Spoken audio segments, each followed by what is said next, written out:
ఈ నెల 19న అసెంబ్లీలో బడ్జెట్ పెట్టనుంది సర్కార్. 27 వరకు అసెంబ్లీ సమావేశాలు నిర్వహించాలని నిర్ణయించారు. 14న హోలీ రోజు సెలవు, 16న ఆదివారం సెలవు దినాలుగా ప్రకటించారు. 17, 18న బీసీ రిజర్వేషన్లు, వర్గీకరణపై చర్చించనున్నారు. 20న సెలవు, 21, 22న బడ్జెట్ పై చర్చించనున్నారు.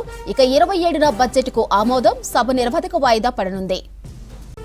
రైట్కి మరింత సమాచారం సత్యం అందిస్తారు. సత్యం, అసెంబ్లీ షెడ్యూల్ డీటెయిల్స్ ఏంటి? మాధురి, ఈ రోజు నుంచి ఈ నెల 27 వరకు బడ్జెట్ సమావేశాలు నిర్వహించాలని బీఎస్సీ నిర్ణయించింది. దీంట్లో రేపు ఈరోజు గవర్నర్ ప్రసంగానికి ధన్యవాద తీర్మానం చేస్తూ అన్ని పార్టీలు రేపు ప్రసంగించే అవకాశం ఉంది.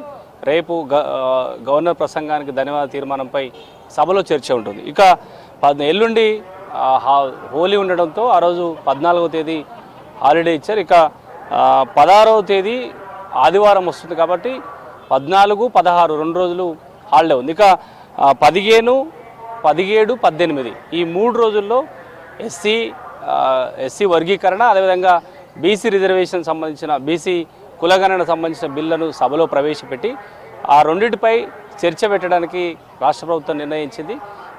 15, 17, 18 ఈ 3 రోజులు కేవలం బీసీ కులగణన, అదేవిధంగా ఎస్సీ వర్గీకరణ సంబంధించిన బిల్లును సభలో ప్రవేశపెట్టి అన్ని పార్టీలకు అవకాశం ఇచ్చి దానిపైన సభలో చర్చించి రాష్ట్ర ప్రభుత్వం చట్టం చేయడానికి ఇప్పటికే హామీ ఇచ్చింది. కాబట్టి ఈ సభలో వాటి రెండింటిపైన బీసీ రిజర్వేషను, అదేవిధంగా ఎస్సీ వర్గీకరణ 2 అంశాలపైన 3 రోజులు అసెంబ్లీలో సమయం కేటాయించారు. వాటిపైన సభలో ప్రవేశపెట్టడము, తర్వాత 2 రోజులు చర్చ జరుగుతుంది. వీటిపైన అన్ని పార్టీల అంశాలను కూడా అన్ని పార్టీలకు సంబంధించిన వాదనను సభలో చర్చించడానికి ప్రభుత్వం అవకాశం ఇచ్చింది. ఇక 19వ తేదీన బడ్జెట్ ప్రవేశపెడతారు.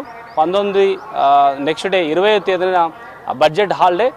ఎప్పుడైనా ఆనవాయితీ ప్రకారం బడ్జెట్ ప్రవేశపెట్టిన తర్వాత నెక్స్ట్ డే సెలవు వేయడం ఆనవాయితీ. అందులో భాగంగానే ఈ నెల 20న బడ్జెట్ హాలిడే అసెంబ్లీ షెడ్యూల్లో ఇచ్చారు. ఇక 21, 22 2 రోజులు బడ్జెట్ పైన చర్చ జరుగుతుంది.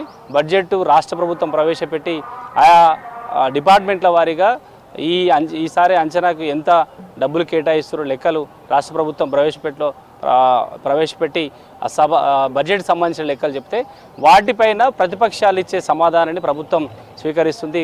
దీనిపైన బడ్జెట్ పైన చర్చ జరుగుతుంది. ఇటు అధికార విపక్ష పార్టీలన్నీ కూడా ఈ చర్చలో పాల్గొంటాయి. ఇక 23 సండే ఆ రోజు సెలవు ఇచ్చారు. ఇక 24, 25, 26 రాష్ట్ర ప్రభుత్వం ప్రవేశపెట్టే అన్ని పద్దులపై చర్చ జరుగుతుంది. 23, 24, 25, 26, 27 అంటే దాదాపు 26 వరకు వీటిపైన చర్చ జరుగుతుంది. రాష్ట్ర ప్రభుత్వం ఇప్పటి వరకు ఈ ఫైనాన్షియల్ ఇయర్లో ప్రవేశపెట్టాల్సిన అన్ని పద్దులపైన చర్చకు ప్రభుత్వం అవకాశం ఇచ్చింది. ఇక 27వ తేదీన ద్రవ్య వినిమయ బిల్లుకు ప్రభుత్వం ఆమోదం తెలిపి ఆ రోజు నిరవధిక వాయిదా వేస్తుంది.